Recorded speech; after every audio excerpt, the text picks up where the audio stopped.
What was going through your head when you heard your name called to have Gina next to you and your sister? I mean, if you saw my face, I don't think anything was going through my head at the moment. I was so positively overwhelmed, and just having all of them around me, all my people in the stands, at the table, knowing that my family, my friends from back home are watching, it's surreal. It's why I'm here.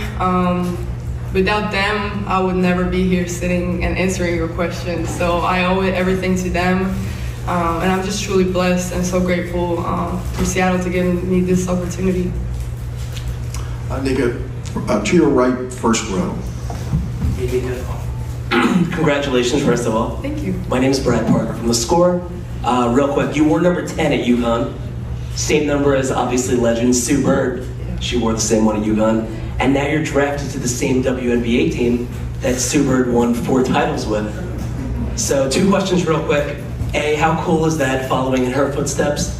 And B, what jersey number are you gonna rock since number 10's retired now? Oh my God, thank you for your question. I mean, I love Sue. I love her so much. I remember watching her when I was a kid, trying to mimic her moves, and I mean, being at UConn after her has been a huge deal for me. Very, very humbling experience. I mean, she's one of the greatest. And to be able to have this opportunity again, I mean, it's a full circle moment for me, and I can't believe it. It's got to be some higher power, something else going on, because I have no words for this. It's a full circle moment for me, and I'm just so blessed. So yeah, thank you. What number? Oh, I honestly have no idea. That's honestly the least thing on my mind. That's not what I'm thinking at all. But when I find out, I'll find you and I'll tell you first. So. Nika, staying in the center section, last row to your left. Hi, congratulations. My name is Daniel Artest from the 9450. You're going to a team that's similar to your play style at UConn, very dynamic playmakers. Tell us about how you will fit in as the point guard on this Seattle team. Absolutely. I feel like, going back to when I had to make my college decision, UConn was a challenge, especially coming with my class, Paige Becker's #1 player in the country. That was a huge challenge, but I took it. And I feel like it paid off, and that's one decision that I'm so happy and proud that I made in my life, because all of that led to this. But to get back to your question, I feel like first and foremost, obviously their roster, I mean, just looking at it, those are some iconic women. Those are some iconic basketball players, people that I want to learn from, that I want to listen to, that I want to get challenged by, that I want to get yelled at, everything, all of the above. And I'm ready for it. And I feel like, it's kind of like a similar thing for me going to UConn and going to this place. Obviously, this is the next level. But I feel the same. I feel that eager to learn. I feel the eager to be challenged, and the eager to fail and rise up. And I feel like that coaching staff and that team will do it for me. And the one thing that I want to bring is, being a good teammate. I want to create amazing relationships over there. I feel like that's what makes and helps teams win, and I want to be a part of that winning program, because it truly is a historic winning program. So yeah. Nika, center section, second row to your right. Yep. Hi, Nika. Daniel Connolly, the UConn blog. By the end of your UConn career, you were talking about how unbelievable a lot of the things you were accomplishing were. But at what point did you think getting to the WNBA would be a realistic possibility for you? Thank you. Well, first and foremost, I feel like this was something that I didn't even dare to dream about, if I can say it that way. I always felt like it was such a reach. It was such something far more beyond me and bigger than me. But luckily, I had people around me, my teammates, my friends, my family, my coaches, everybody that made me believe in it too. And I always trust my work ethic. I feel like that's my best asset. How hard I work, how I don't give up, how I learn from my mistakes. And obviously, I'm gonna fail, and that's fine, but it's how you react to it. And I'm ready for all the challenges. I'm ready for whatever is thrown my way. But I know I'm going to respond in a positive way, and how a true competitor does. So.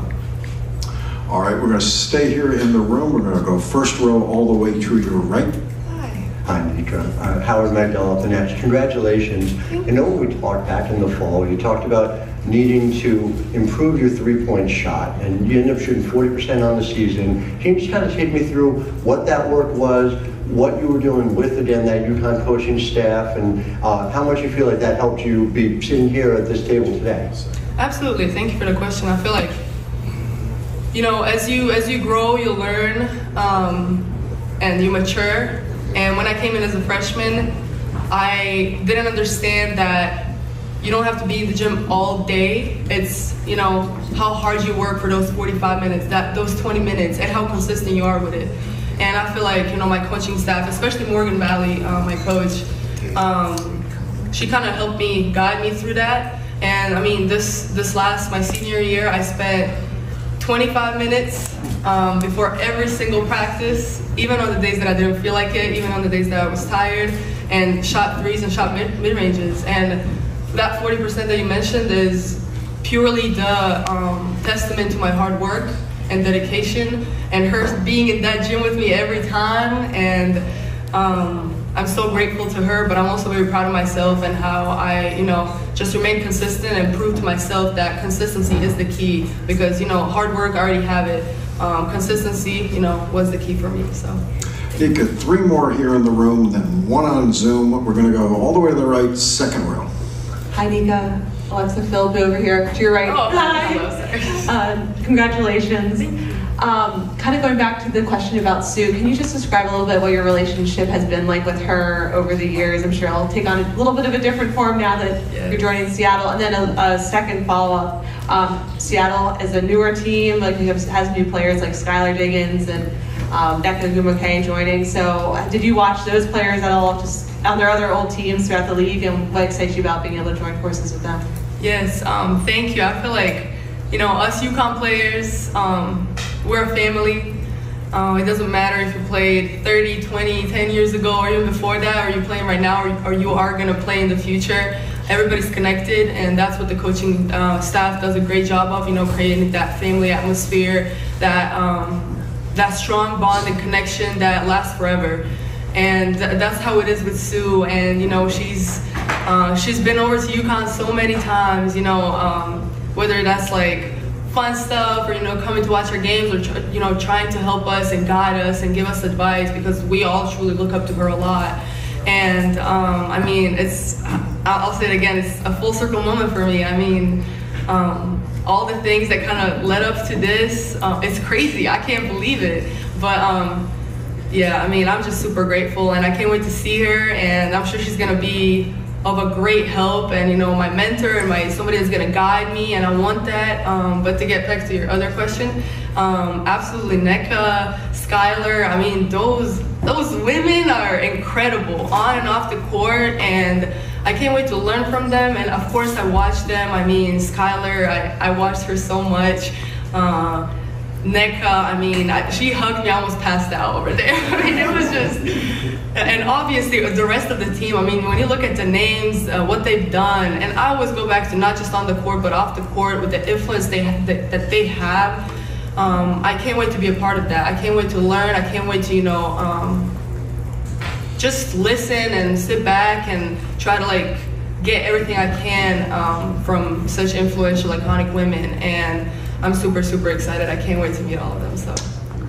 All right, next question. Nika, staying here to your right, second row center. Right next to Alexa. Yeah. Hi, Nika. Jackie Powell from The Next. Congratulations. Can you share with us what you remember about the WNBA growing up, and how do you think its perception in the popular culture has changed since then? Yeah, I mean, that's a funny question, because growing up, I didn't really have the opportunity to watch WNBA games. I mean, even now in Croatia, people have to, find their ways to, watch those games, and I feel like what I remember when I would sit in my living room with YouTube and find games or highlights or anything that I can. You know, I remember watching Brittany Griner in my living room. It's just like those little things that stick with me. But it was really hard to find, you know, places and ways to watch these women.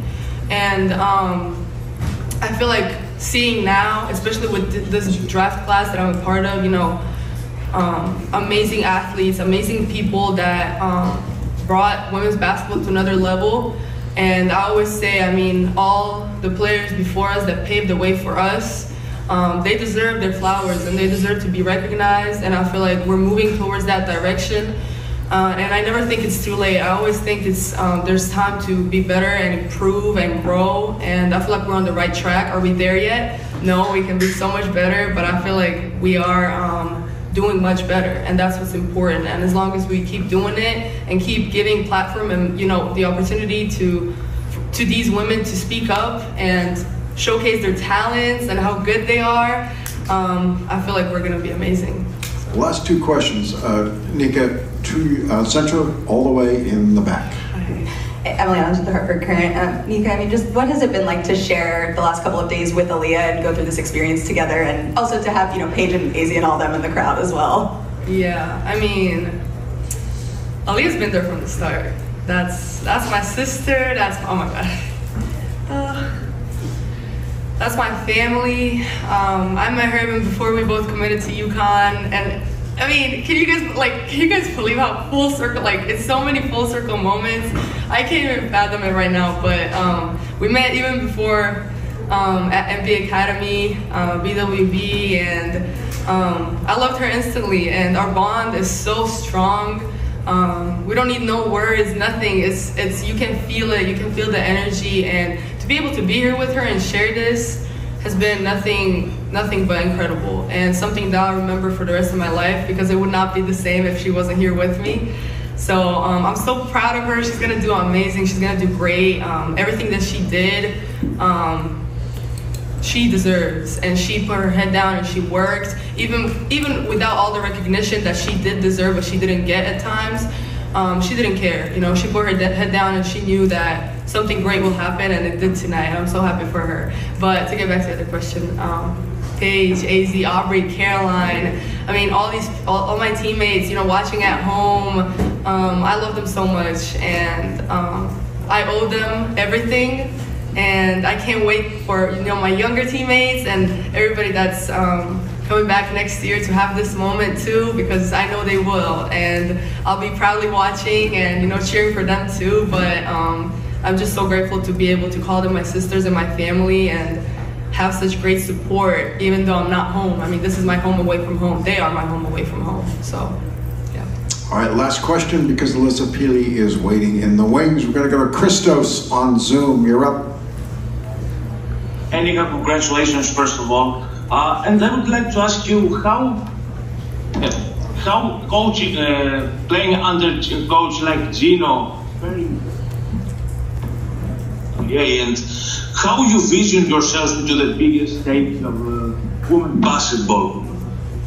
I hope I heard that question right, about how it was playing with Coach Ariema?